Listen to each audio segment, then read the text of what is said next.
parcels to the east are zoned R3 single family. The current zoning R3 allows for the following uses, which include accessory structures. I'm not going to read through all 14 of these, but there's 14 uses listed there. The applicant would like to rezone 852nd Street North because the lot is already included in CMC Steel's outdoor storage yard, is enclosed within the secure perimeter fence. 5, 11, and 17 52nd Street North will be used as buffer yards that the applicant plans to keep cut and maintained to separate CMC Steel's outdoor storage yard from the rest of the residential parcels. The city's long-range land use plan advises the property is like manufacturing. The district allows for these various uses that are listed here. And then if a light manufacturing activity is storing materials outdoors and adjacent to any dwelling zone district, opaque fence shall be constructed to screen the ground level view adjacent dwelling zone district. Materials should not be piled or stacked higher than the fence, and there's also a requirement for a landscape buffer yard there. Let's see, what is this? And then there's some description about how that fence is to be constructed and maintained. The applicant has installed an opaque steel fence without a permit at this time. The applicant is aware the fence will require a variance from ZBA because the barbed wire along 52nd Street North Division. The fence currently encloses 9 separate lots. The applicant is aware that they will need to go to subdivision committee to subdivide all those lots into one. The applicant will be using 511 and 17 52nd Street North as a buffer from CMC Steel's storage yard and the rest of the neighborhood. They plan to maintain the current natural vegetation on the lot and leave it as open green space. This has been approved by the city's landscape architect. Stormwater, BDOT, so far have not provided any comments. The Woodlawn Neighborhood Association met a regular scheduled meeting August 8, 2022 to review the proposed project and voted unanimously to support the proposed rezoning request. 10 votes to support. The neighborhood supports the request because no residents are affected, and because it is a completely industrial area. The company has been a steward for the community. This property is located in the Eastern Area Framework Plan area, and that Framework Implementation Committee has not been established. The Zoning Advisory Committee met a regular scheduled meeting September 6, 2022 to review the rezoning request and unanimously voted to recommend the rezoning request to the Planning and Zoning Committee. And that concludes the report. Thank you, Mr. Gambrell. Is the applicant here? If you could come forward, please. While they're coming, Mr. Gambrell, the commitment to maintain those 3 lots, what kind of enforcement do we have if they don't? Not to say that they wouldn't, but... Right. Well, it would be our zoning enforcement staff. That would, receive, we would, generally, when there are conditions, we would typically investigate those, or inspect those things to make sure that they're actually being done. But I think, if it probably, in this case, would require a complaint from the neighbor or something like that. But zoning inspectors would deal with those issues. Okay, thank you. Yes, if you'd state your name and address, and if you have anything to add to what Mr. Gambrell said. My name is Alex Patillo with Shoal Engineering. Business address is 1001 22nd Street South, 35205. And I don't have anything to add. I think it's... That microphone is actually movable, so you don't have to bend over to speak to it. Hello, I'm Daniel Swan. I'm with CMC Steel, Alabama, 101 South 50th Street, Birmingham, 35212. The only comment I would have is your question about maintaining those lots. We have those lots we currently own, and then 4 or 5 adjacent to those that we maintain. We keep them cut regularly during the summer and maintain those, as well as we own the bulk of the properties on Division Avenue between 53rd and 54th Street that are also just green spaces that we maintain, and we haven't had any complaints or anything, or any, for not doing it. It's on a regular schedule that we keep those cut. Well, East Avondale is in my district, and it's on the other side of CMC Steel, and I know that the residents there are very interested in their neighborhood looking like a decent place, even if it does have heavy industrial uses in it, they're very strident about Right. that, so we know exactly how they feel about it. So Yes, I just ma'am. wanted to make sure. I mean, CMC has been a good neighbor ever since y'all quit making all that noise. You've been a lot more popular We with the try. community. Yes, ma'am. There's a photo in the package that was taken and was requested by the landscape architect, I believe. And I just literally got up and walked out and took a picture that day. And that's the normal condition. It wasn't, nothing special. I mean, that's just Okay. what we try and do. Mr. Woods, do you have any questions or comments? Thank you, Madam Chair. Just was trying to get clarity on which sites you're looking to use for storage, and then which sites will be the buffer area. There's, so I've got, looks like 8, 5, 11, and 17. 5, 11, and 17 are supposed to be the buffers. That's correct. 8 is on the west side of 52nd Street and is part of the existing storage yard. 5, 11, and 17 are on the east side of 52nd Street. If you look on page 5, 852nd Street is that little lot that's included in the fence. And then the other 3 parcels are right across the street, and they're just all vacant, open green space. Okay, so the zoning request is only for 8? Or the zoning request is? No, it's for all 4.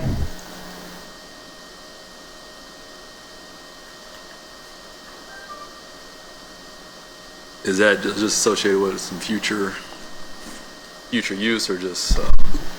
There's no planned future use. We were, as we understood it, the zoning requirements require like a 20-foot buffer between, as part of the M1 properties, had to include a 20-foot buffer adjacent to any residential.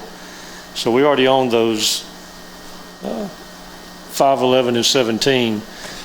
So they were going to serve as the M1, the buffer portion of the M1 properties between the residential, adjacent residential, and the storage yard on the west side or east side of 52nd Street.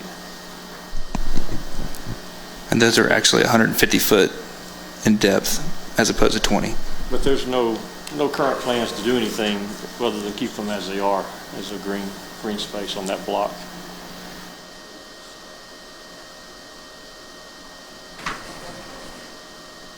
But all the photos are in the other document that's stacked over there. I've got them.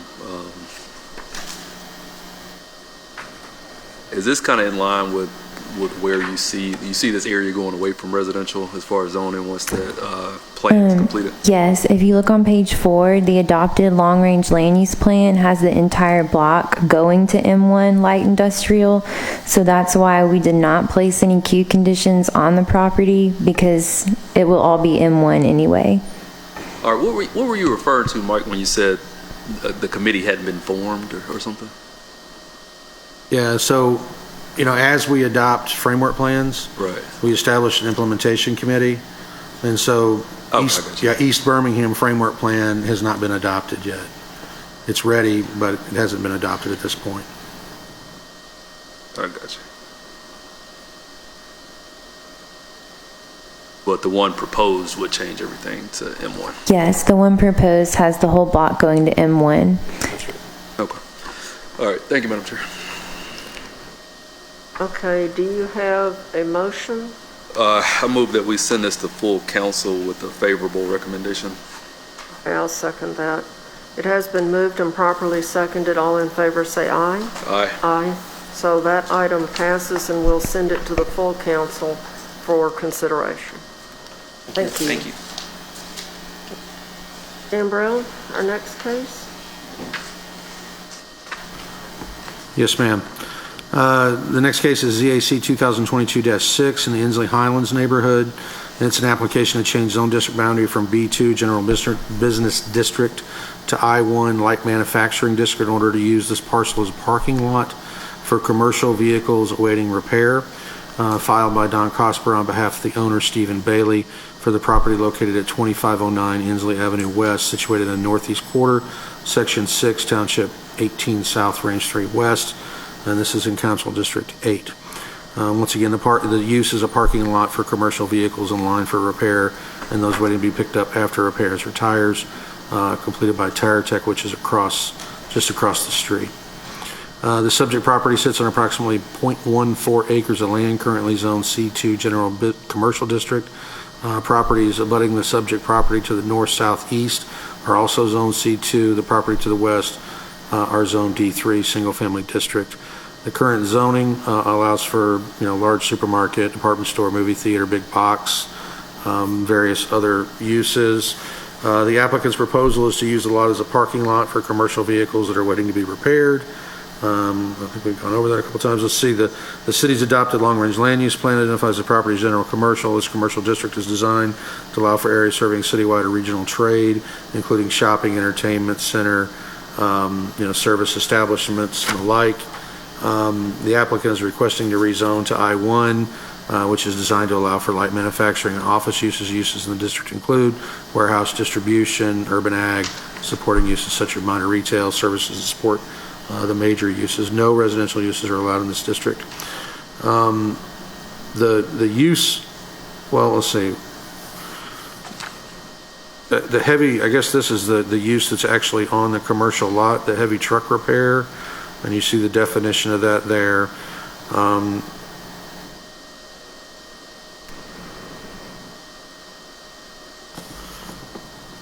Let's see, screening of unsightly areas and landscape or residential areas shall be accomplished as follows.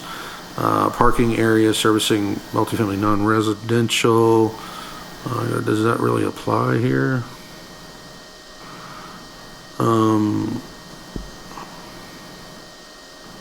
So the exterior service area of commercial, manufacturer, industrial building, if oriented toward a public street, shall be screened as followed. And so it describes the standard C buffer. In addition to the requirement opposed by Article 2 and 3, area used for temporary or permanent storage of inoperable or damaged vehicles shall be screened from property zone residential from public streets by means of an opaque fence or wall not less than 8 feet in height. Let's see. So there's been some previous actions on this site. There was a ZBA case in 2008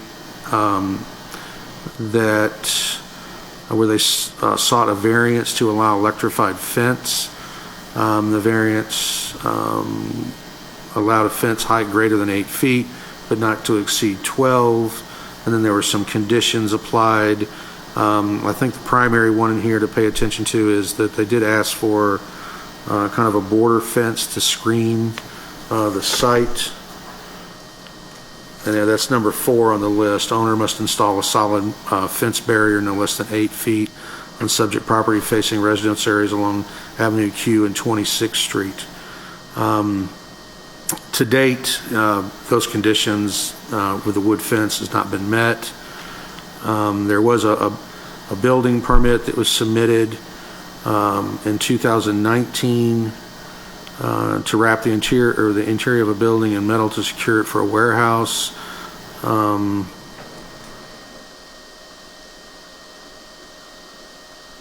That plan was abandoned according to this. Let's see. And then since that time, since that building permit was, abandoned, there's an additional bay that was cut into the building without a permit. And then since that time, a Zen case or zoning enforcement case, 2021-155, was created. In 2021, applicant received a zoning violation after a resident complained about 18 wheelers being parked. And of course, okay, this is dealing with the parking of the vehicles across the street. So the principal lot here, if you look at your site plan, the principal lot here is where Tire Tech is located, and just across Pike Road, there's a parking lot that is currently zoned C2, and that's the subject of this case. And so the Zen case is an association with that part of their property that's north of Pike Road, just across the street from their principal building. And so that's the lot that a Zen case was established for, because they're parking commercial vehicles on it currently without it being zoned properly. And so that's kind of the genesis of this case. Okay, so this is an enforcement case. It initiated as an enforcement case because of the vehicles being parked on the commercial lot that's north of Pike Road, just across from their property. There have been reports of, I know we had to kind of get their business license situated, and there's some of that in the report. There were reports that a towing operation was occurring here that would require a certain zoning and potentially a ZBA. We've been told that towing operation is not occurring there anymore. And then the next part of the report deals with a landscape review that basically asked for that C-standard buffer to be applied on the west side of their property, both on their principal lot and the one that's across the street, across Pike Road. And you'll see on the site plan where they're showing a landscape plan that would meet those requirements. And then Stormwater and BDOT likewise didn't have any comments on this case. And then you'll see some queue conditions that we've offered here to exclude some uses from this lot if it were to be rezoned. And one of the queue conditions you'll see too is that no work is to be performed outdoors. When this was first established, the use that was established here was allowed as long as all work was conducted indoors inside of a building. And so we want to make sure that that's maintained. And then you'll see number 3 as a queue that would require an 8-foot solid wood fence that would run the entire length of the west side of their property and a portion of the south side of their property. You can see the arrows pointing to sort of a brown line that runs along, and that's depicting the wood fence that they would plan to install. Well, I'm looking at the site plan, right? Are you looking at this site Yes, ma'am. plan? Yes, ma'am. And so when you look at that site plan on the west side of the lot and on the south side of the lot, you'll see it's a little hard to determine, but there's a little brown line that runs along that portion of the property, and there's some arrows that point to it, and that says 8-foot treated wood fence. And so there's a condition in here that would require that this wood fence and this site, as depicted on this site plan, would be included in the future on this site. And There's a treated wood fence shown everywhere except facing the interstate. Is that accurate? generally, is that right? So yeah, the site across the street would also likewise have a wood fence practically all the way around it except for the entrance, and then that portion that faces the interstate. That's correct.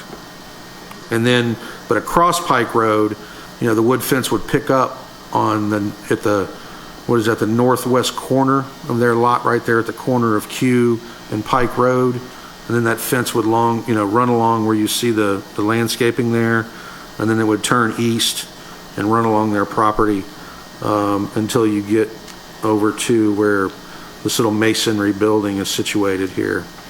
And so that fence, would attempt to screen this site, from any residential properties that are adjacent. And then so the neighborhood did meet.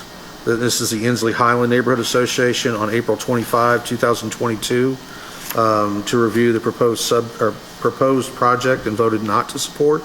The vote was 4 to not to support and 2 to support. The neighborhood is not supportive of the rezoning request because neighborhoods do not want trucks parked on that parking lot at all. The traffic of trucks will mess up the streets, especially Pike Road. Neighbors are concerned with the presentation, the high traffic of trucks, and other overall look entering the neighborhood. They do not see this business as a good neighbor, and they don't want a junkyard off Inslee Avenue, is what they said. If the zoning request were to be approved, the neighborhood requests the following: more lighting, well-kept landscaping, and then a neighborhood welcoming sign for Inslee 5 Points West. And then it looks like here additionally, I believe there are some letters that are attached to the report that you received. And then additionally, there's these 8 questions that were asked about, how they operate here. and you can see those. The property is located within the Western Area Framework Plan, and it was adopted. They do have an implementation committee. Here's their report. They're opposed, and the change would open the door to allow business to bring, other bad things.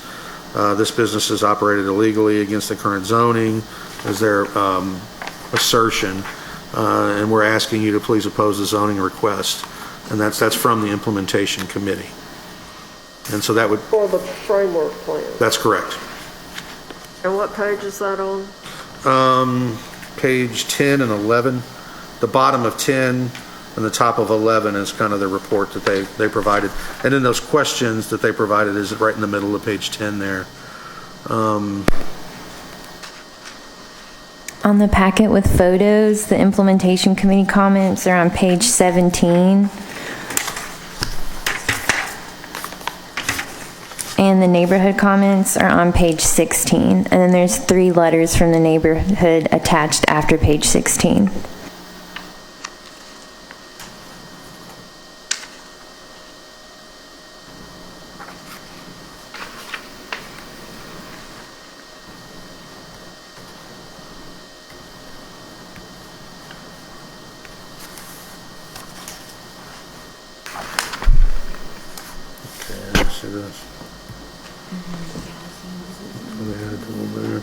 This is the biggest package you've ever given us.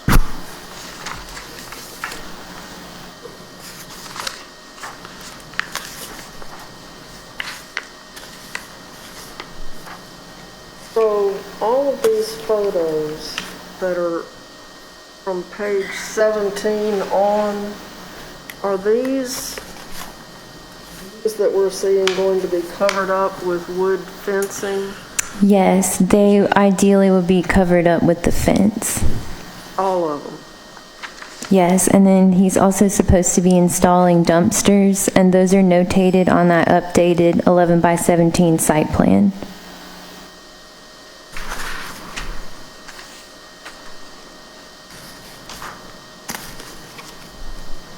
And all this stuff that's stored outside is supposed to be stored out there? No, he's not allowed to store anything outdoors. Well, but he is. Right. Yes. And that's part of the issue, yeah. I think that's the need for the dumpsters and, to get the tires off the ground and have them stored somewhere aside from just out and open. And then it looks like, you can see parts of trucks and things laying around. I think all of that stuff needs to be cleaned up as well.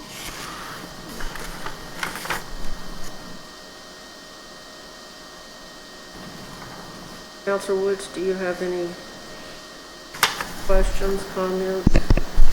Yeah, thank you, Madam Chair. Just to get some clarity, the fence is a part of some conditions from 2018 ZBA? Yes, it was, and those were not met. Well, like I said, I'd be inclined they need to meet the previous requirements before considering changing anything else, just from what appears to be a track record of saying what they need to say here and then doing what they want to do there. But, it sounds like we also need to look at what our enforcement situation is. Right. Well, that was the genesis of this case. Okay. Was a zoning enforcement action. Well, let's hear from the applicant. There may be some good reasons for something. So. Yes, ma'am.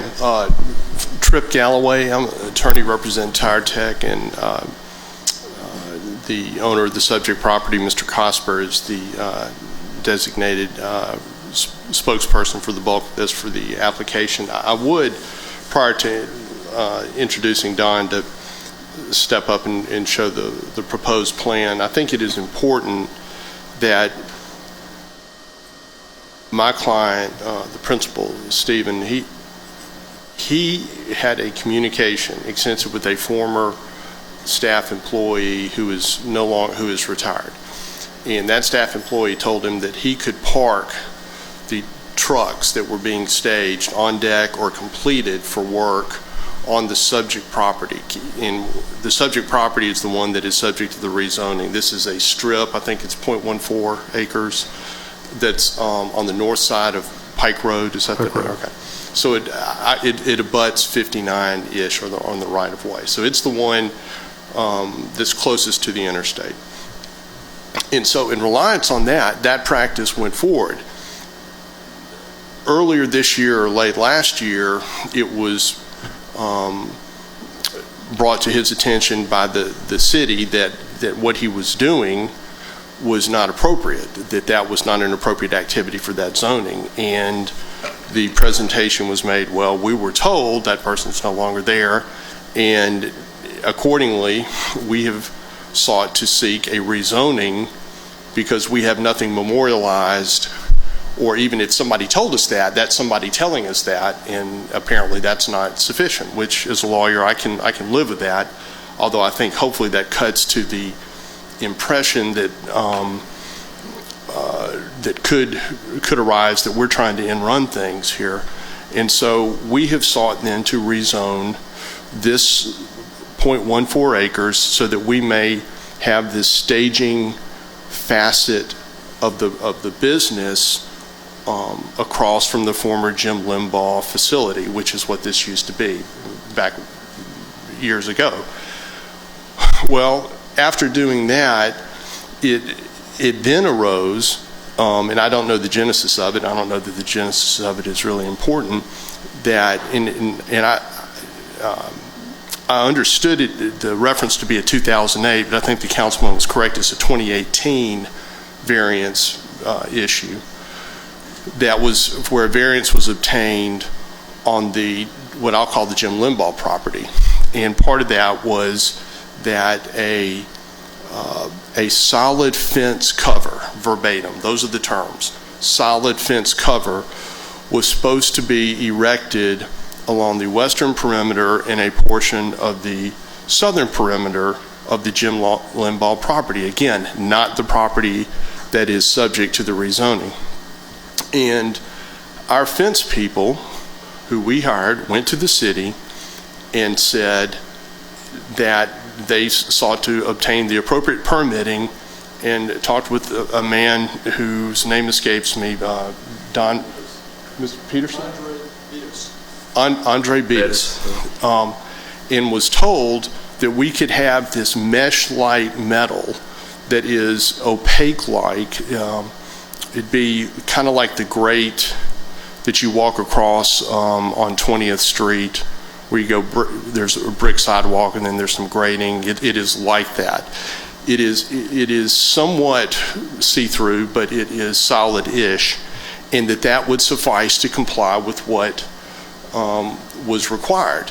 And so the permit was issued, and that was installed. Now, three and a half years later, as we go through the process with the city to try to comply, and by now rezoning the 0.14 acres, the issue is raised. Again, I don't know how it is raised, but it's raised, so we need to deal with it, that we are deemed by some not to have complied with the requirements of that variance. Okay? We go back, we've even listened to the tape. The person who made the motion that articulated this was Don Cosper. He was on the BZA at the time.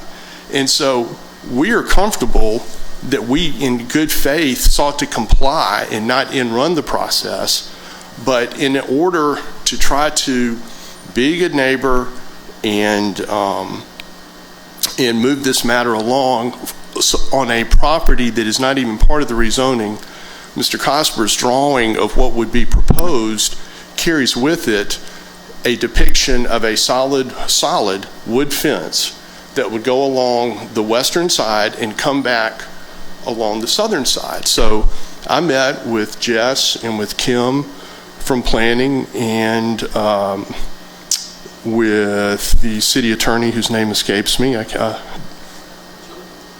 Yes. Julie Barnard, I'm sorry. The three of us met, and it was specified to me, here is the portion of the perimeter in order whether you agree with it or not, or your client agrees with it or not, this will satisfy the city if you agree to build a wooden fence along this segment of the west side and the south side. And so that's what we agreed. We agreed to do that, and Mr. Cosper has drawn that to depict it. So it is, and I've sent Ms. Bernard documents about how our tires are picked up. I gave the example from April through July of this year. Every 4 or 5 days, we're a Tier 1 supplier, which means we are limited to 1,500 tires, but the numbers show that we do anywhere from the mid-190s up to like 230. So we're not in terms of the entities that come and pick them up, and they do it every 4 or 5 days, which is within the 7-day limit.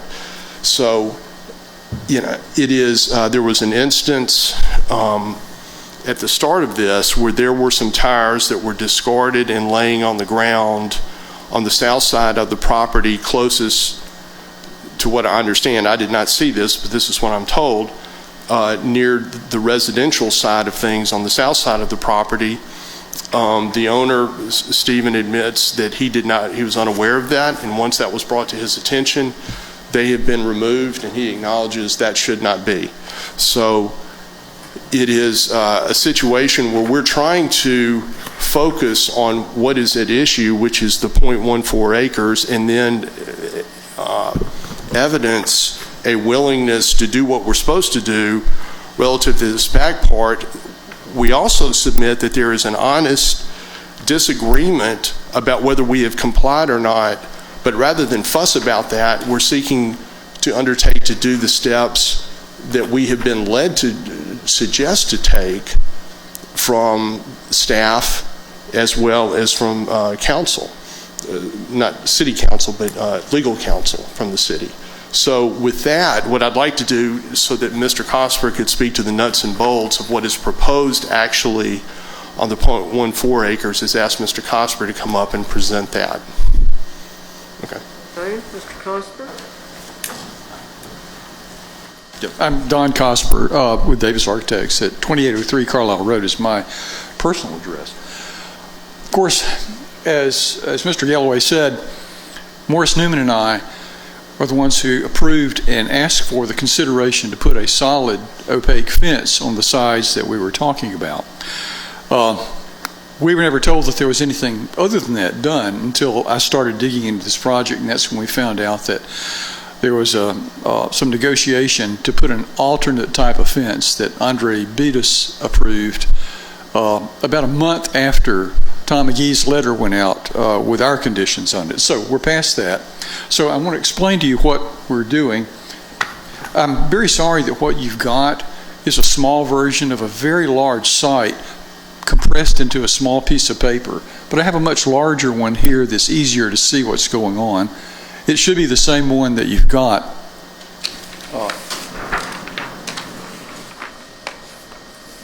In an effort for you to hear me and have it here, I'm going to just prop it up, if that's okay with you. The southern and the western part that we are talking about, whoops. Councilor Woods, can you see? Is this portion that goes down through this way and across here and ends at this point. That's the portions that are adjacent to the residential. That's the portions that when it came to the ZBA in 2018, that's the area we asked for a solid opaque fence so you could not see inside there. In addition to what we had for conditions in 2018, we are proposing to put a C3 buffer along that side. That's right here. The C3 buffer requires per 100 feet 6 trees, 3 understory trees, and 24 shrubs, and we have almost double that linear footage. So we're showing 12 trees, 6 understory trees, and 48 shrubs at that point. Now that's all on the parcel that we're not asking to be rezoned. The parcel, the long skinny parcel that which is actually parcel 1 lot 2. It's this right here. Okay. And what we're showing there is the removal of the chain link fence that dated from the Jim Limbaugh era and replace it with a wood screen buffer. And it would follow. Now this is the fence that's that fence along the right of way is part of ALDOT's fence, or the highway department's. So I'm going to run back and forth so y'all can hear me very well. This would be the wood fence going to here, and then there would be a wood fence going this way to this point. The entrance where the trucks go in and out would not have a wood fence or a gate. And then we would have a C1 buffer on this end, which is a little bit different designation, but the buffer designations are outlined very clearly in the zoning code, and we're putting the buffer in that is outlined for the difference between the two different zonings, and another C3 buffer in on the other side. So along Inslee Avenue, Pike Road, and Avenue Q, we would have a C3 buffer on the Avenue Q end and a C1 buffer along the Inslee Avenue end. For a total of the C3 would have 6 trees, 3 understory trees, and 24 shrubs. And the C1, which is this one, would have 5 trees, 3 understory trees, and 19 shrubs. The neighborhood did ask for a welcome sign, and we're hoping that we could do something in front of the landscaping. At the time we met with the neighborhood, there was a discussion about putting it on the fence, but the landscaping buffer will hide the signage if we paint it on the fence. So we'll have to work out a way to do that. But we feel like that with the fencing and the landscape material, it'll provide a softer and a little bit more pleasant screen from the street and the neighborhood, and an attractive edge along Inslee Avenue for the people as they cross the freeway and enter into this area. So we are happy to answer any questions you may have. You can put that back on the easel. Councilor Woods, do you have any questions to ask Mr. Cosper? Thank you, Madam Chair. So you're saying that the solid screen barrier was installed? There is a solid barrier? There was well, as somebody who was on the ZBA at the time, we specified a solid opaque screen which had no transparency to it. What we found out happened was Tom McGee sent a letter in March of that year. In April of that year, when the permits were pulled, there was an agreement to allow an alternate fence. You know, Amarok, as Mr. Galloway pointed out, was hired by Stephen Bailey to take care of the electric fence, the installation of it, bringing it to the ZBA, get all the approvals, and build it. So they came to Mr. Beatus and to the inspector at the time and said, can we use an alternate type of fencing? And they approved that alternate fencing. Those of us that asked for the opaque fence were never aware of it, and until I got involved in this project, I was not aware that that one was never put in. So what we're trying to do is go back to what was originally required in 2018. On the parcel 1, lot 1, which is not what we're rezoning. Right. So they never put anything, nothing was ever installed? No, there is a fence there, and there is a barrier there with the electric fence. It just did not meet the solid requirements. There's a chain link fence installed. There's no solid barrier. It has an expanded metal fence, which allows some transparency, and that was not what the ZBA asked for as a condition. Was that an existing fence, or is that, I guess what I'm Yes, asking is... it is an existing fence, and it's the fence in those photos. Existing, yeah, but it was existing in 2018. What I'm saying is, when you left when the ZBA gave you those conditions, and there was supposed to be I guess when you gave them the conditions, there was supposed to be a solid fence barrier. Did anything ever get installed? Was there even, where there was a cloth opaque or whatever, was anything ever installed? The answer is yes. In pursuant to that approval, the fence company went to the city and had the dialogue, and it's interesting, from the word opaque is, and I'm going to get off this because I don't want to get too far off in the weeds. The word opaque was used. We go back and listen to the tape, and you hear Mr. Cosper, you hear Mr. Newman talk. Opaque is used, but what is approved is the term, correct me if I'm wrong, Jess, but I think it's solid fence cover, those 3 words. And so when the company goes to get the fence permitted, dialogue occurs, and they are authorized to get this metal rather than a solid. If you go out there, But what I'm saying, they installed something post the afterwards, and it's this mesh type thing that is solid-ish, but what we are told by the You can fence. see straight through it, because in the photos on pages 19 and 20, you can see this stuff, and all it looks like is a finer mesh fence. You can see straight through it. You can One can. see junk that's stored on the property, so you can see straight through it. I understood, and we don't want to fight that battle, but I do want to disavow any impression that we didn't do anything. Right.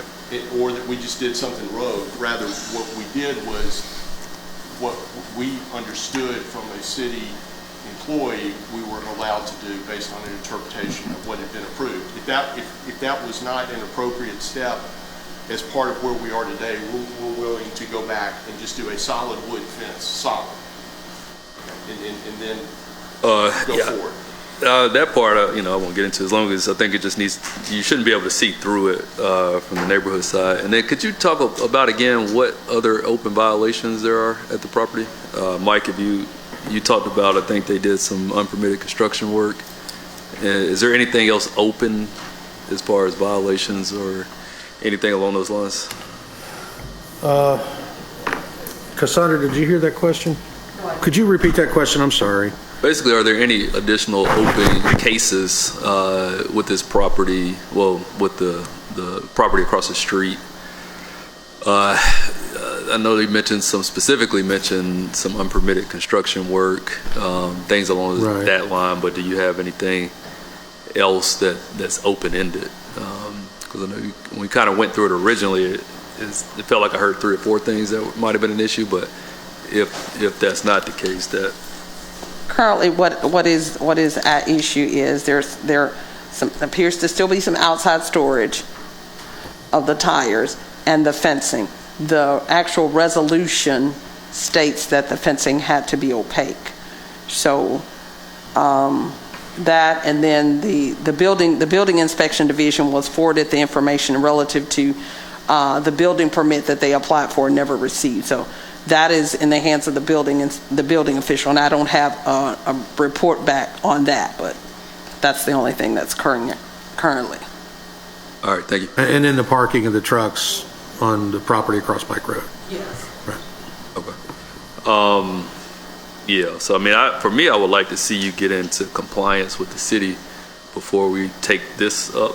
As far as rezoning, I would like to see, as far as me personally, any cases that are open, closed, and it sounds like they can be resolved. Most of them sounds like they're in the works to be resolved, but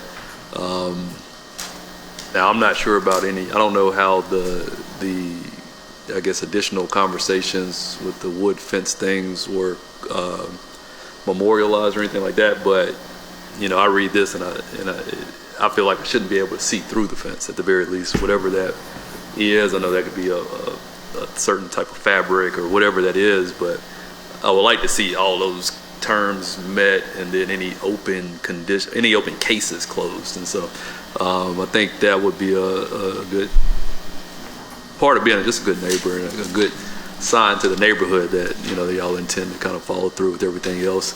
I like what you proposed, but just kind of would like to see some of these open items resolved and then take this up. On behalf of Tire Tech, we do not disagree with the proposition of wanting to be in conformity with standards, nor are we trying to in-run anything. I guess I personally, I'm not the only one who would have frustration with this process, because I know the neighborhood has been here several times, and I'm sure they have fatigue about having to quote monitor this. But we would welcome the opportunity to have a clean slate. Hopefully the proffer about tying the wooden fence to this rezoning would check that box in the eyes of the decision makers. But if we could confirm what the other issues are that would need to be addressed, although not directly tied to the 1.14 acres, but nevertheless from housekeeping to be, if we could confirm what is on the table so we don't have a moving target, at least from what is known today, that would be helpful, and we can better respond to the quest to be a good corporate citizen. Is that something we could get from staff today, or just while we're all sitting here so we all know? Should be able to get information on any open cases associated with the owner. Yeah, we can do that. Property. And then, like I said, I don't see anything in writing about requirements around a wooden fence or anything like that, and I don't know. It may be just something I'm not privy to at the moment, but opaque, I think is pretty clear, and so, well, no pun intended. But I get what you're saying, not wanting to put up something if you want to put up a wooden fence, coming up soon, but I would like to see some compliance before, because my initial thought hearing and reading the case earlier was that it appears to be several issues where you're just out of compliance and not necessarily working to get back into compliance or resolving these things. And so unfortunately, here we have a little bit more ability to kind of get conformity now versus after, because like I said, once we approve it, then it's pretty much they're out trying, taking pictures and trying to open cases. But the concept of leverage is not lost on me. I understand, and nor would I say that that's bad governance. But I just want to know what we need to deal with, and it sounds like that staff is willing to show us, here's your checklist. Yeah, you got open, sounds like zoning violations presently, and we want to resolve those before, you've got some on the lot in question, and then the same owner across the street has some, and then there's some unresolved things from some previous zoning cases. And so those are just things we're just talking about cleaning up. So I don't.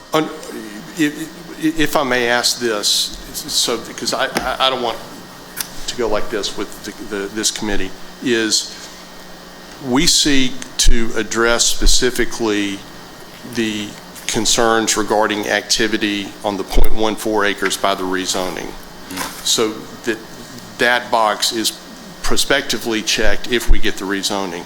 The fence issue and the opaque cover is sought to be addressed by the way we propose to put the solid fence up and the plantings on top of that. Plantings aren't required, but that is in addition another thing we seek to tack on, so that issue prospectively would be checked. So, but it is the other ones, outside storage. And I thought there was some question about outside work, perhaps, that had I didn't hear everything, but those are the matters that are not specifically addressed as part of our rezoning. So that's what I would ask for guidance, saying, Tire Tech, here are your 4 items, here are your 3 items, here are your 22 items. And so. Yeah, I mean, they should be able to give you a list of every open case. So I think that's pretty straightforward. But would it be in light of a willingness on behalf of the applicant to comply with that request from the dais, would it be appropriate for us to ask for a continuance? What procedurally, how should that be addressed? Yeah, I mean, we can move this to a future meeting and bring it back up. That's. Counselor, if I may. Yes, but I think the point, though, is that would it be best for him to make that request, right? Yes. And I think that would be good procedure for him to make that request to delay, and then that way the applicant is asking for the delay. And I think that would be best for this case. Okay, and delay is fine, and you can request one, but we want to hear from the residents before we do any delaying, because Sure.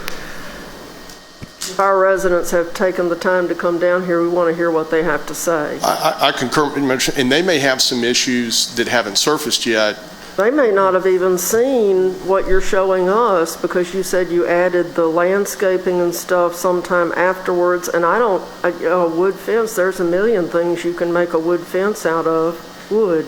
But the appearance, I think it would be good to have drawings that show, I mean, you can do miraculous things with computers nowadays to indicate what this is going to look like so the neighborhood knows, because I'm very familiar with this site, and I could see that an opaque fence with some really nice landscaping could go a long way to satisfying me if I live there. Yes, ma'am. But they have to be able to see it, and you've got to do a sales job. You know, I mean, you've got to sell your product, which is you want to use this to park trucks, and how are you going to cover it up and make it palatable to the people who live there?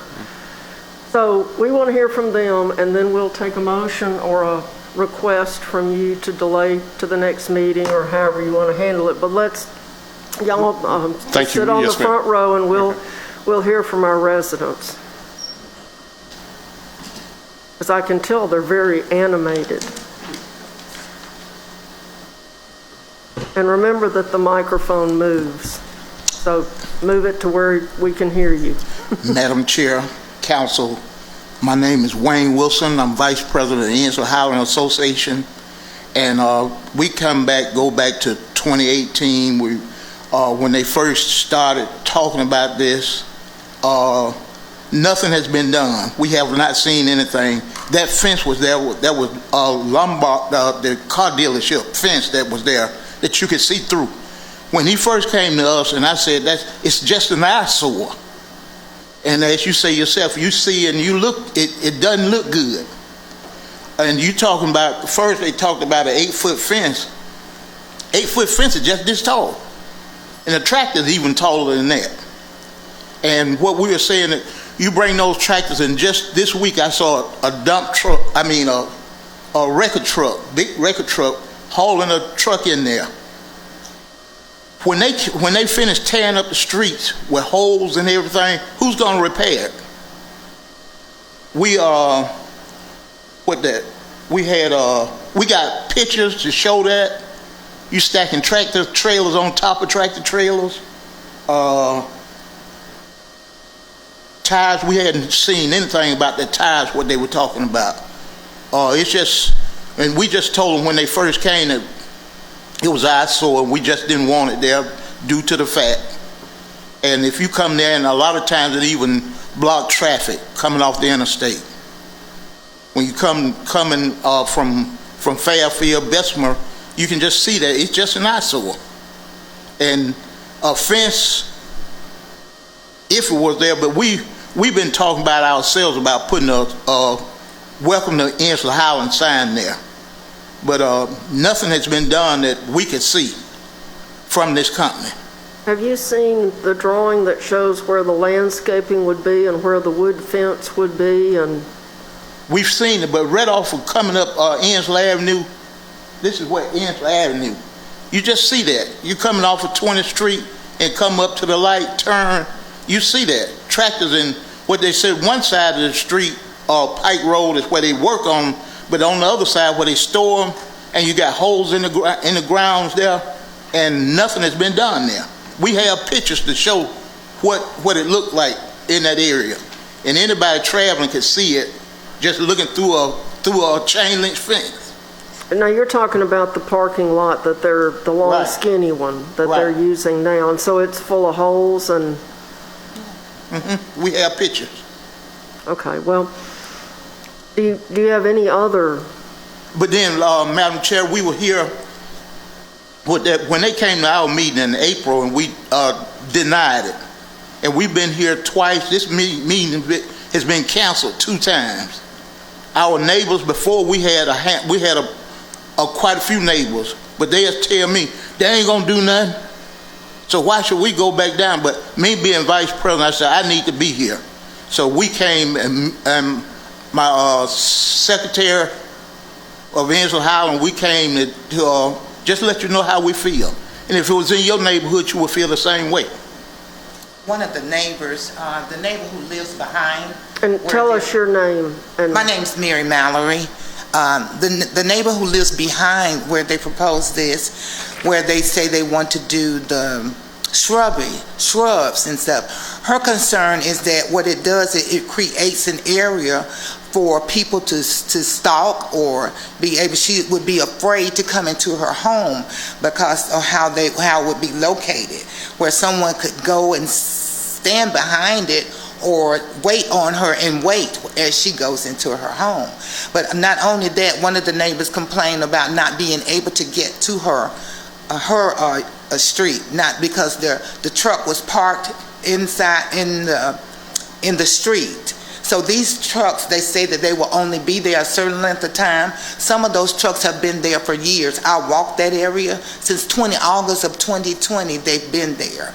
And I have pictures, even the side where they say that the actual building is, there are tires stacked halfway up the door. So if they're not complying with what they should be complying with now, what makes us think that they're going to comply with the things in the future? We live there. This is our area. We want it to be where when people come in this area, that they would want to come and move in this area. If there are businesses that would want to come into this area, we don't want it to look like it's an industrial street. So that's our concerns with this. Okay, one question. The lady who was concerned about the landscaping, was it because there were going to be some low bushes and low trees included with the bigger trees and people could hide in them? Yes, ma'am. And the fact that it would you won't be able to see, it would cover her home. You know, it's going to be right on the side of her home. There's a home right behind the area what they propose, what they say the strip. Let's see, probably here. There's a home here, and she's not here today. They were prepared to come on the last meeting. You know, there's a house right there. Yeah, there's a house there. Okay, yeah, it shows on page 6, so we can see it on our map. Yeah, the brick house there. Miss Bitten, her name's Denise Bitten, and they were prepared to come at the last hearing. But it has been postponed or rescheduled several times. But we really don't see where it's going to profit our neighborhood. They have not supported anything in our neighborhood. Like I said, some of these trucks, you know, there have been records. They say they didn't have records. Yes, there are records. And the fence that's, like he said, the fence that's there has been there. It's torn down. It's falling down. And some of those trucks has been there for years. So they can't say they're repairing trucks and getting them out of there. They're not doing that. Okay. Thank you. Councilor Woods, did you want to ask a question, or do we want to hear from our last resident? Yes, sir. You want to come on up? Give us your opinion. My opinion is, well, I've been here since the first meeting, all the meetings, and I live out there close by, very close by. The wooden fence, well, I'm starting from the beginning. The wooden fence. We don't want no wooden fence. We don't want no 8-foot wooden fence. A wooden fence, you can see through it. It wears out. You have to replace the boards. It got a gap in. Wooden fences have gaps. Okay. What we propose is a metal fence, 10 feet. Something that could stop the noise, stop some of the fumes, and the eyesoreness. Okay? A wooden fence is just not going to cut it. Not 8 feet, period. I stay exactly right behind the place. And tell me your name again. James Kennedy. Thank you. Okay. Okay, so you think a 10-foot metal fence might do the job. A wooden fence is like what I got, what people have, you know, a little privacy fence. That's nothing. I have to replace the boards on mine, and you have to keep it up. And like I said, fumes and noise. It will, a metal fence will block a lot of noise. And 10 feet would be better than, a 8-foot wooden fence is like putting a piece of plastic up there. It's not going to do nothing.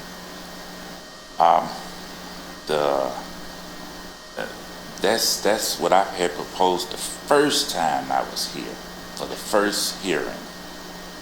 I think it was back in 2018, I think it was. I still got the paperwork and all that. They were supposed to do that, but it's still not done today. So why are we gonna want them to put something across the street? Like people said, I mean, you have people coming from out of this country, coming straight, getting off 20th Street exit, going to the fairground,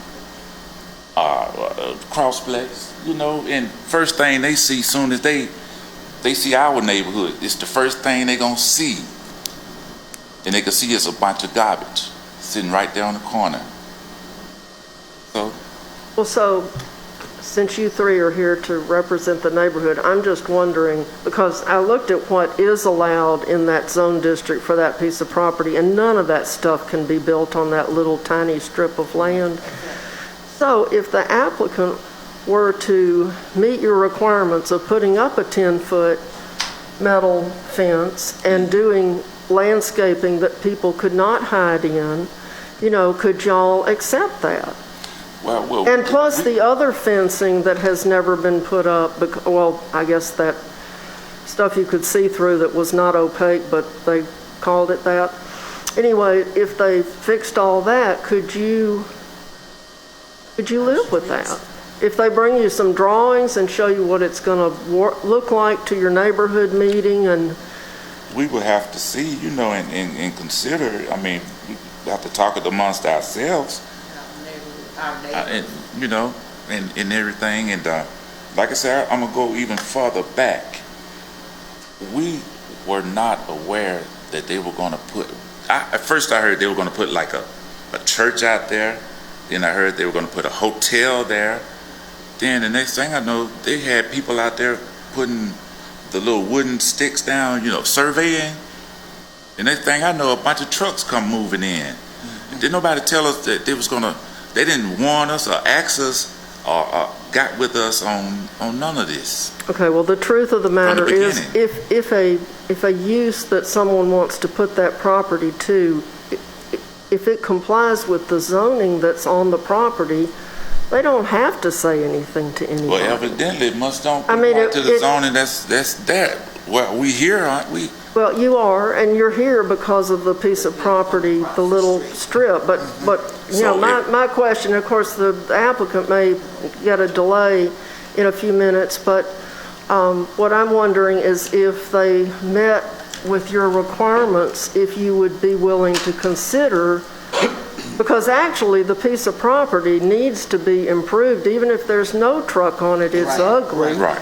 So if it's covered up and it has landscaping and it has your neighborhood sign in front of it, that may be a big improvement over what you've got right now that you have to look at every day. Well, what we got right now is something that's not supposed to even be there, like the trucks, right? The trucks, yeah. Right. So if they're not supposed to be there, and well, I was just asking because I know I live in a neighborhood too, and it's near the interstate, and so I know how you feel. But you know, if we can come to a compromise that everybody wins, then that's a good thing. We would have to go back before our neighbors to consider. Right, exactly. Not only the eyesore, but what it's doing to our streets. I had to get a tire fixed because I ran into, well, not a tire, it was something else, cost me $400 because I ran into a hole, right? And I didn't know what it was. And when I submitted it to the city, they told me they weren't responsible for the hole in the street.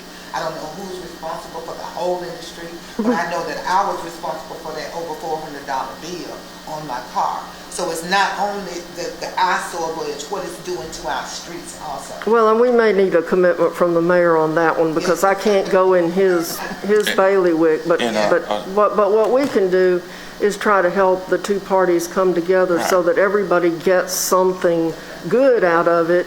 He gets to continue to be in business, and you get something that looks attractive when you drive in your neighborhood from that location. So I just wanted to ask. Madam Chair, our next meeting is the 10th of October, and I will have to take this to our citizens, our neighbors, and we could possibly come up with something there. Well, and maybe they can bring some drawings back to your meeting and show you how it could look, knowing now what the concerns are, knowing more about the concerns. Maybe they could bring something to that meeting and show everybody so that people would have something to look at while they're making their comments. Well, I would think that we need to have a meeting before they come, and that's our next meeting, the 10th of October, our neighborhood meeting. I would like to talk to my neighbors without them being there, first of all, and then we can make a decision. The neighbors could make a decision.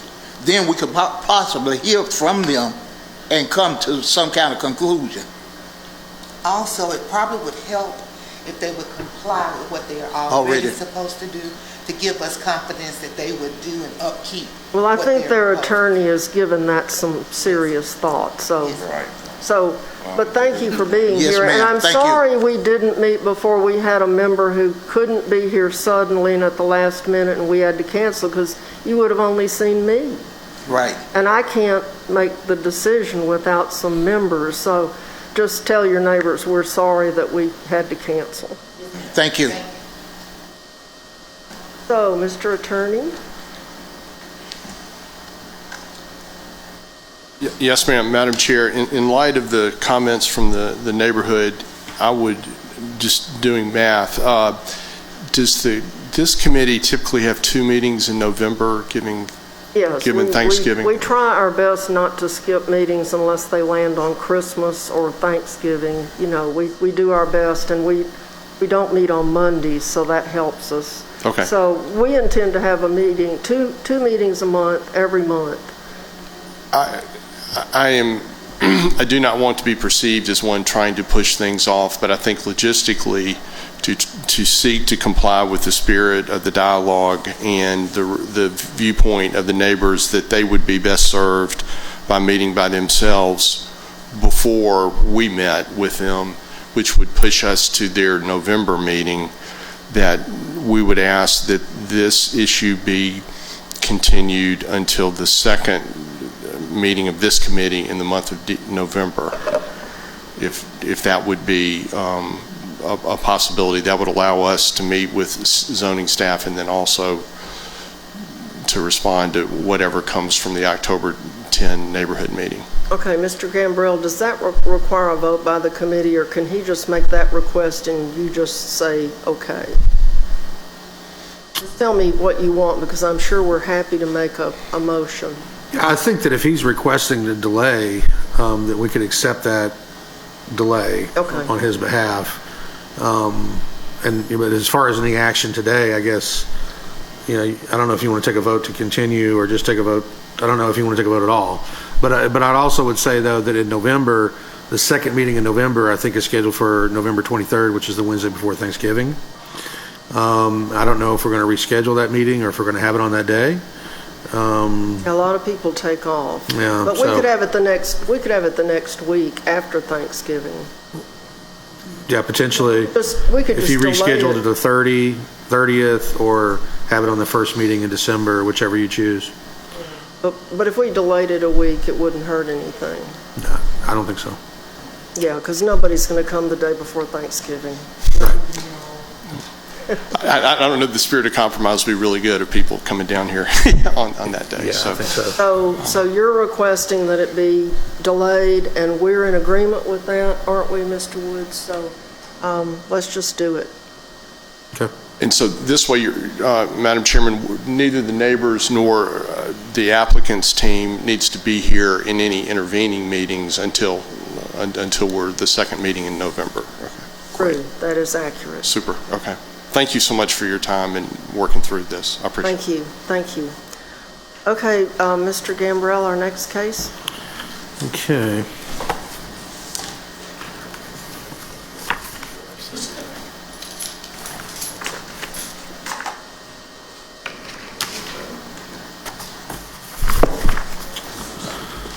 Okay, the next case is ZAC 2012-12. It's in the Huffman neighborhood, and it's an application to rezone district boundaries from D2 Single Family District to C2 General Commercial District in order to allow for a Take 5 automatic car wash and Take 5 oil change filed by Brian Harris of Live Oak Parkway LLC on behalf of the owner, Huffman Baptist Church, for the property located at 9701 Parkway East, situated in the northeast quarter of Section 36, Township 16 South, Range 2 West. This is located in Council District 2. The subject property sits on approximately 1.87 acres of land currently zoned D2 Single Family District. Abutting the subject property to the northwest are parcels that are zoned C, C2. To the southeast of the property zoned D2 Single Family District. This property is in a community revitalization district. The current zoning D2 is designed to allow for single family homes, schools, churches, those sorts of things. The applicant's proposal, they would like to develop a Take 5 car wash, Take 5 express oil automobile service. The car wash will be open from 8 a.m. to 9 p.m. We'll have 3 to 4 employees on site at any given time. The oil change will be open from 8 a.m. to 6 p.m. and we'll have 5 to 10 employees on site.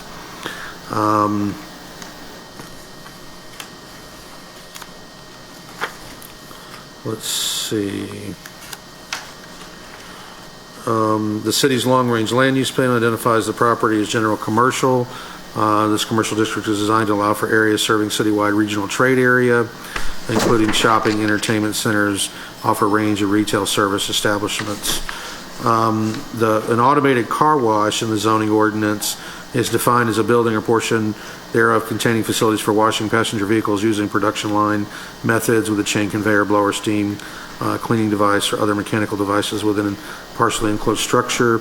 Automobile service is any building used for the replacement of any part or repair of any part to an automobile that does not require removal of the engine head or pan, differential, not limited to oil change, lubrication, cooling, electrical, fuel, exhaust systems, that sort of thing. So there are some development standards for the automobile service, or some conditions that are required when these uses occur in C2. And those are that no visibly disabled, abandoned, or inoperable vehicles shall be stored on the premises, and no vehicle to be serviced shall remain on the premises more than 15 days. For the car wash automated, there are conditions there as well when it's located in the C2, and the vacuum blower equipment, those conditions include vacuum blower equipment shall not be located within 50 feet of dwelling. All washing facilities shall be located within a building, enclosed, except those openings necessary for vehicular or pedestrian access. Openings shall not face any adjacent property zone for dwellings. If located within 100 feet of a dwelling district, operation establishment shall be prohibited prior to 8 a.m. or after 9 p.m., and there shall be no outdoor loudspeakers or public address. All wastewater resulting from car wash facilities shall be either directed to sanitary sewer or recycled on site.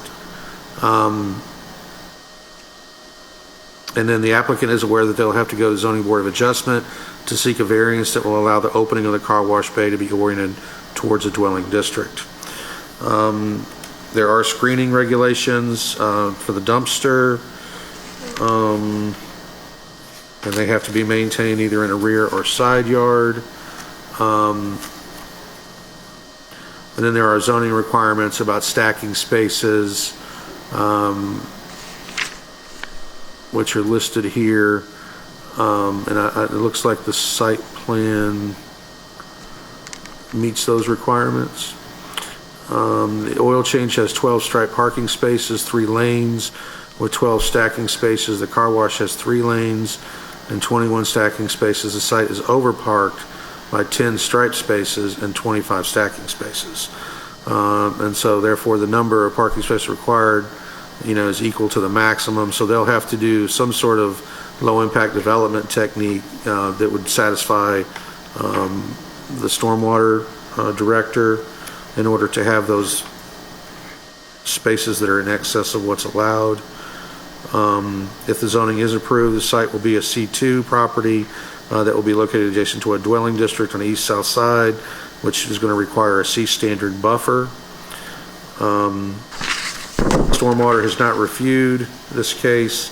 VDOT is concerned with the number of curb cuts for the car wash, especially since the 2 curb cuts on Roebuck are too close to Parkway East and Huffman. This will be a need to be addressed prior to any permits being issued. The Huffman Neighborhood Association made a regular scheduled meeting on August 22, 2022. Review proposed project, voted not to support the rezoning request, 6 votes to not support, and there was 1 in support. The neighborhood does not support the request for the following reasons. You see the 6 reasons that they've listed there. This framework area does not have an implementation committee meeting at this time. The Zoning Advisory Committee met a regular scheduled meeting September 6, 2022. To review the rezoning request, unanimously voted to recommend the rezoning request to the P&Z. And that concludes the report. And this applicant has updated their site plan. It's on page 7 of the report with photos. So they've taken care of BDOT's concerns, they've taken care of the landscaping concerns, and then the car wash will be oriented towards a commercial district, so it is no longer oriented towards a dwelling district. Oh, okay.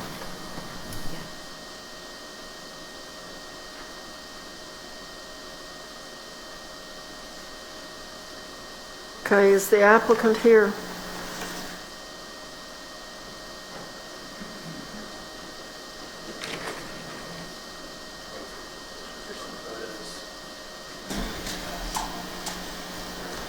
And I will take advantage of the adjustable microphone.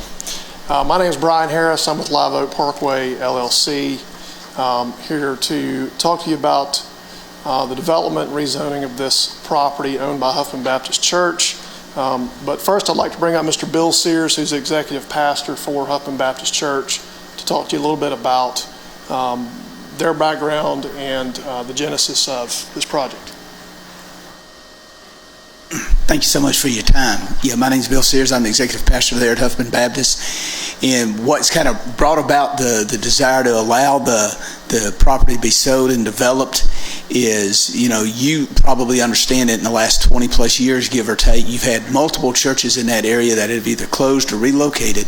But Huffman Baptist has sat there on that location for about 114 years and have made an intentional decision, want to stay and continue to make a difference and an impact within that community in a number of ways. And so doing that, knew we had to change the way we were doing ministry and our approach to ministry. And so doing that, we entered into multiple partnerships with ministries that were already making a difference in the community. With Elevate, who is in Huffman High School, Winona High School, will be at Huffman Middle School beginning this spring. Also with Urban Young Life Birmingham East. They're in multiple schools all throughout that area. And so they're part of our campus now in making a difference in that community. We also partner with Kingdom Family Christian Fellowship, which is a church plant that meets within our campus, and we do a number of community projects together, along with a Christian Service Mission, which include food giveaways, a fall festival, as well as multiple events throughout the year targeted to make a difference in the community that way.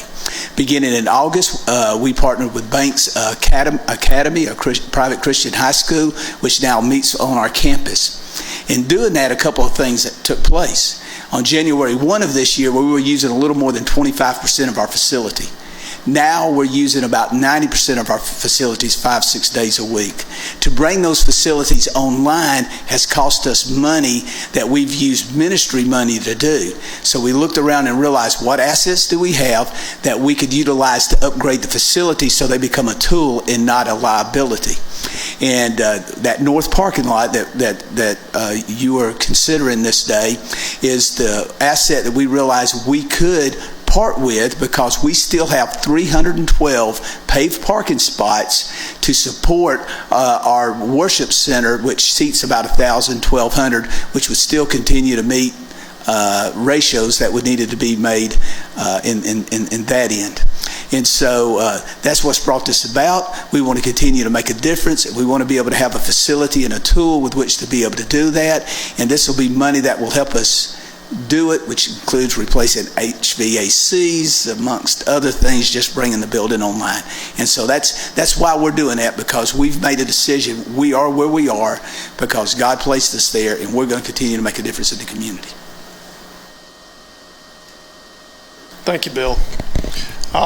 What we're here to request from the two of you today is a change from D2 to C2. The church has owned this property for approximately 65 years. It was zoned D2 a long time back and is certainly appropriate for church use.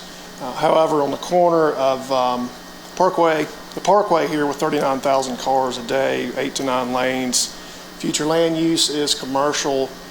We do think it's appropriate to be here in front of you today asking for a recommendation for rezoning to this C2. And as a side note, Ms. Blankenship made reference to the site plan changes that we have made. We were asked to review those subsequent to our ZAC hearing and look at the access points and some of the other landscape buffers. We found a way to adjust those. Ms. Blankenship made a reference that we may not need a variance anymore. I do believe the church building proper is zone D2, which is a residential district, so I do anticipate we still need to come to the ZBA for a variance for that opening.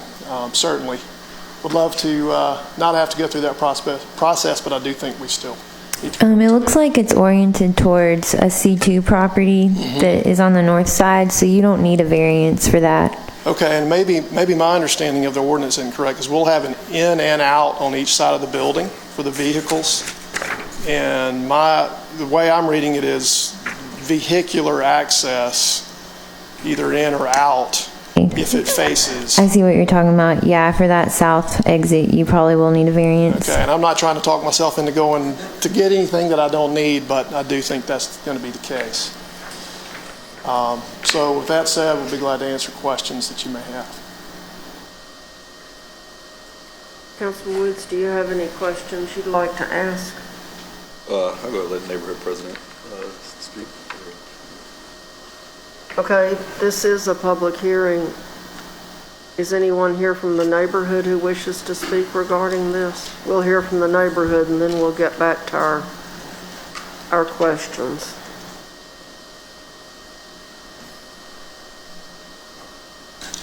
And thank you so much, Madam Chairman, and to the committee and to those who are present.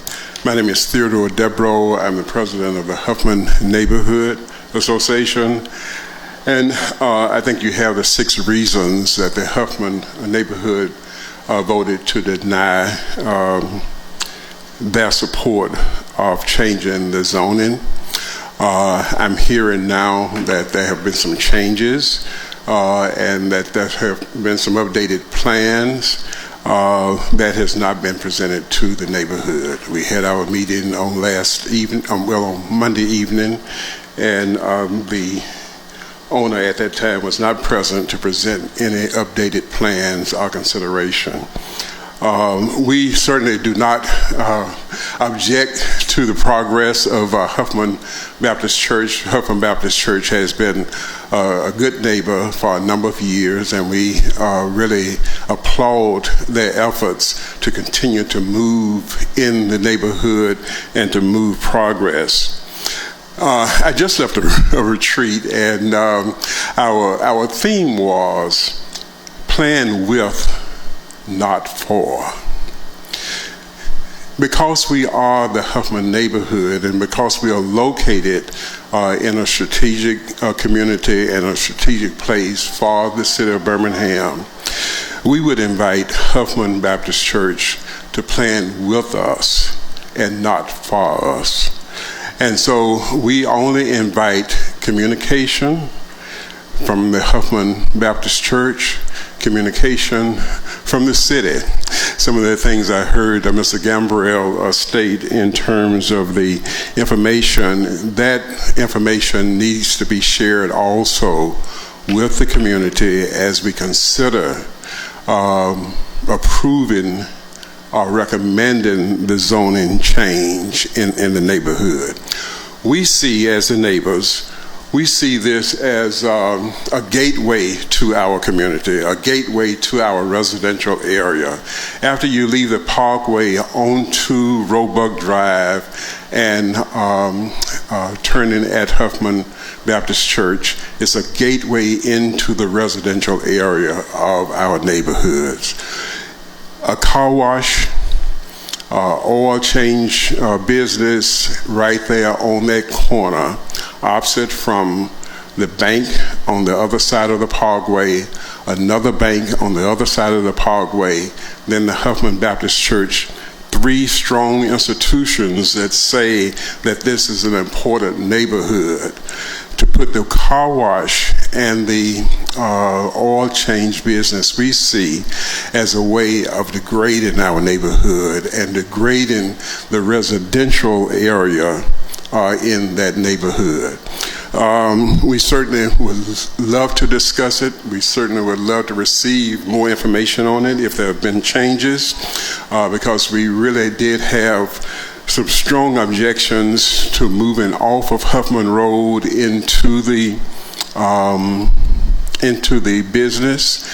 We seemingly will have the same objections moving from Roebuck Drive into the business, but we have not had a chance to consider that. And certainly you cannot make a right turn from the parkway into that property because of the centerpiece that divides the parkway. There are many considerations we need to make. We are open to hear, we are open to understand, and we are open to support. But we ask that you plan with and not for. I'm open for any questions that you may have. Councilor Woods? Thank you.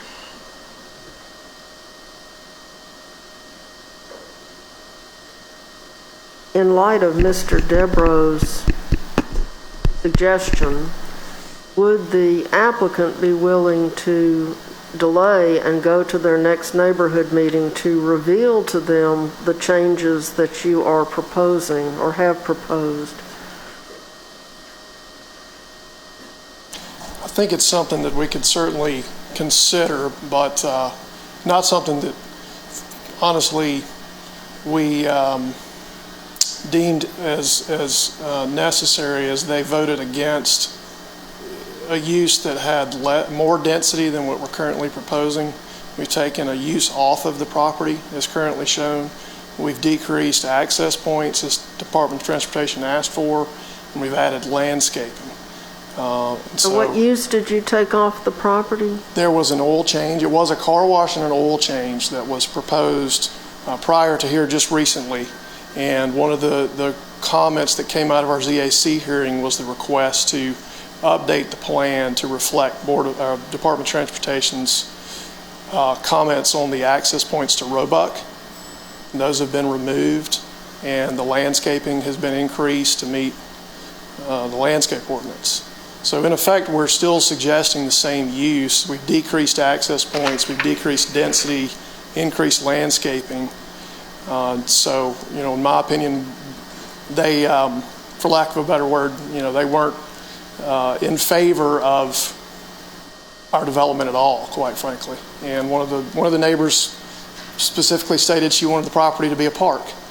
And, we felt like we're improving this situation in our request for development and zoning for this parcel, and in meeting all of the city department's requests for the property.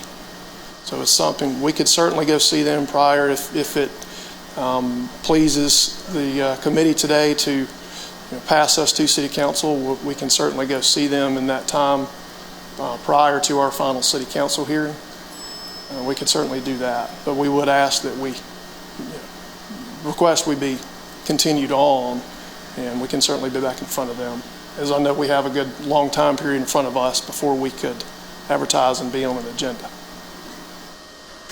Okay, so is the drawing on page 7 the accurate drawing? Yes, that's the updated site plan. So like Mr. Harris said, they took off the oil change.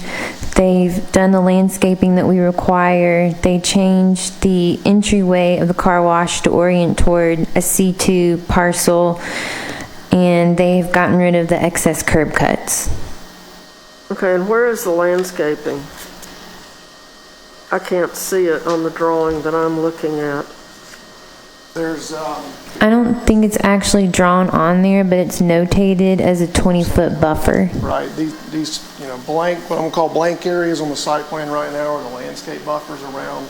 Those will be green. Those meet the city requirements for the C buffer. And we have a landscape architect, of course, in process. This has all been somewhat newly organized and unveiled by the car wash operator.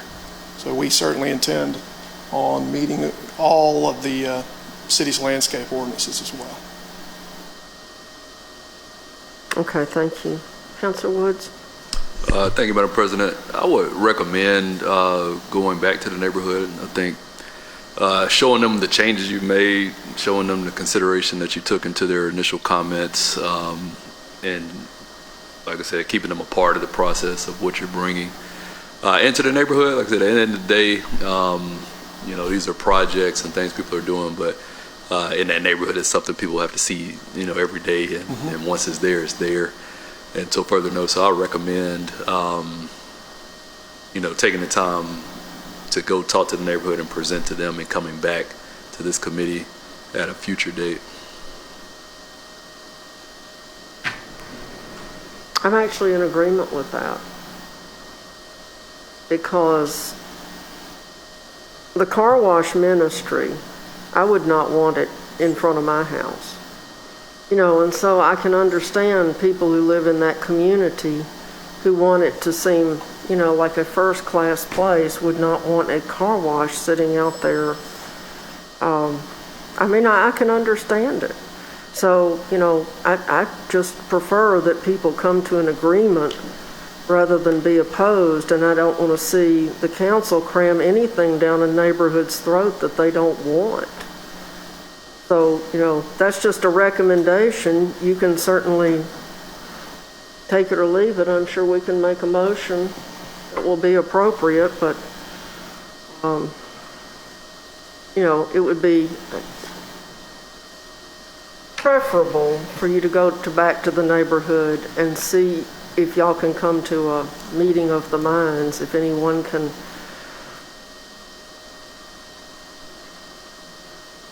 see improvement or suggest improvements that would make it more palatable. Otherwise, we will make a motion and... May I ask a question? If we take it back to the association and they still say, we don't care what goes there, we're not going to support it, does that mean we will not get your support? I'm just curious. Or does that just depend on interaction? No, I think it's important to get the feedback of the neighborhood. Sure. And I was actually at the original meeting, and this is a pretty significant difference in what you're presenting now and then. But, neighborhoods may not always agree, at the end of the day, but I think it's just a respect factor of, presenting it to them, in good faith that you're interested in their opinion. Sure. I think just looking at it from the neighborhood's point of view, and it's something that this isn't, just y'all, this is a thing that we see pretty frequently, is, neighborhoods see something for the first time in about a 10-minute window, and they're that's a lot to take in a lot of times. And so, a lot of times business owners go in and quickly get frustrated because they don't understand why, I'm doing a great project. Why isn't everybody, jumping on the bandwagon? So I think it's just important to, keep them a part of that conversation, get their feedback, and just continue to go through the process. And so I think it's just going into it with with open minds and working together to try to see if you can make something work that works for the community as a whole. And I know for me that's an important part, to see that that there was a full attempt to coordinate and make it work, and that, if a neighborhood wants to block something, that there's good reasons for blocking it, and if, a business owner wants to put something there, they're justifying why they're a good addition to the community. And so I just think it's a important step, and had you not made such a drastic change since the first time, then maybe not, but, it's possible that some of those concerns may be alleviated. Thank you, Council. Appreciate it. I think that's good feedback, Councilman Woods. And obviously, we were remiss in not reapproaching them, and it's just our oversight. I think our heads were telling us that we were addressing some of the concerns, and we're coming in with something, similar but better. And obviously, we were remiss not to go back to them, as this was a major site plan change. Certainly was not intentional to try to go around them per se. So we'll certainly work with Mr. Debro and get back on their next agenda and go back in to see them, and then be back in front of you subsequently. Mr. Debro, are you good with that?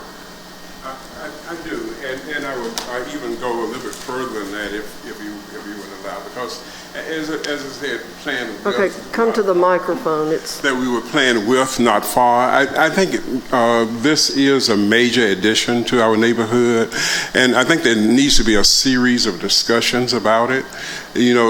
Where there were many emotional neighbors there. Talking about and hearing about this change, I think that can be softened some if we are planning together. So our next meeting is not until, this is what, October, the fourth Monday in October. But leading up to that meeting, if we had a series of meetings, especially with some of the ones who are really frustrated and heated over this, to really explain the presentation, explain, and I would certainly love to have the information from the planning department to share it all, to have a good general discussion of it before we have the neighborhood meeting on the fourth Monday night in November. I think would be good, and we could probably do that at the church. Yes. I think that's a good suggestion, because sometimes I belong to a Baptist church, and sometimes churches operate in a vacuum, and they think that what they're doing is wonderful and everybody will just be thankful they were doing it, and you find out the hard way that everybody's not thankful with your big plans, and you can just get into a mess. So I think that it would be good for Mr. Debro and his officer team to get with y'all and, at least discuss it and work together on what might make people feel happier about it. Mm-hmm. They may not be jumping for joy when you finish your meeting, but at least they've had an opportunity to be heard and not told. So.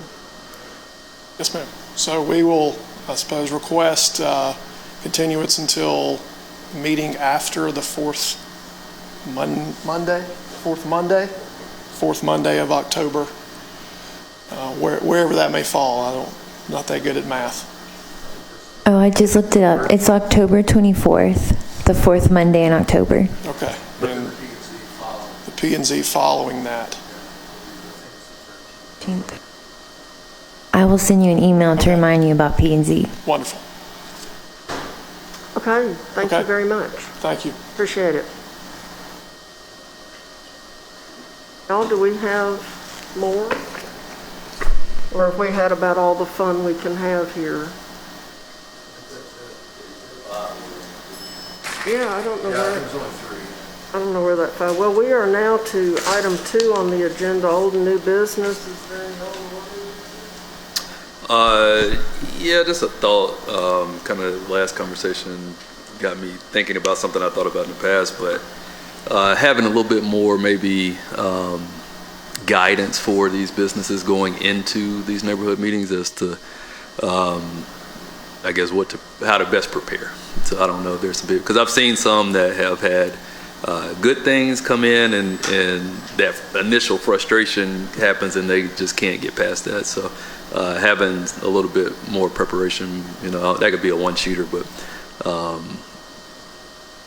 Well, some new business for the market. And we've talked in the past about when neighborhood associations receive information from planning and zoning, usually talking with people who know nothing about zoning.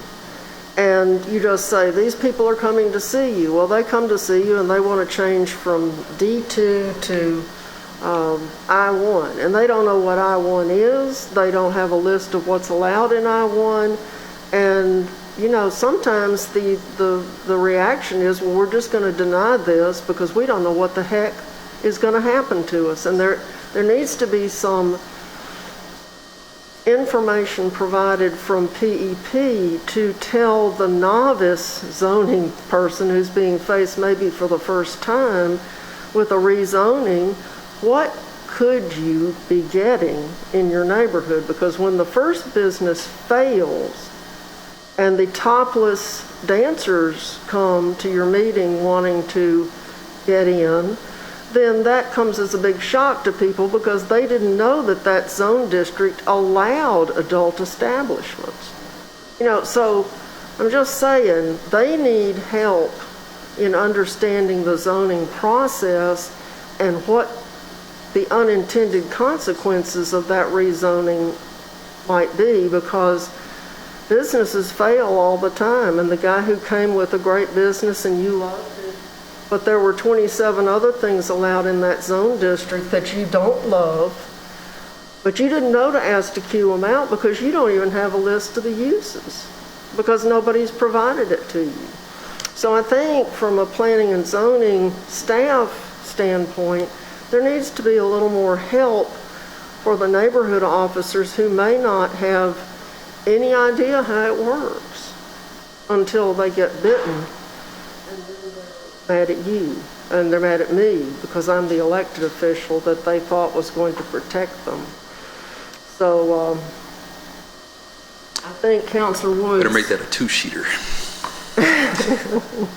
Yeah, I typically send the current zoning map, whatever site plan the applicant gives me, and then some Google screenshots, and then let them know what they're requesting, what they currently are, and all of that. And then I've been encouraging the applicants to not go to the neighborhood unless they have a concrete site plan that is not going to change.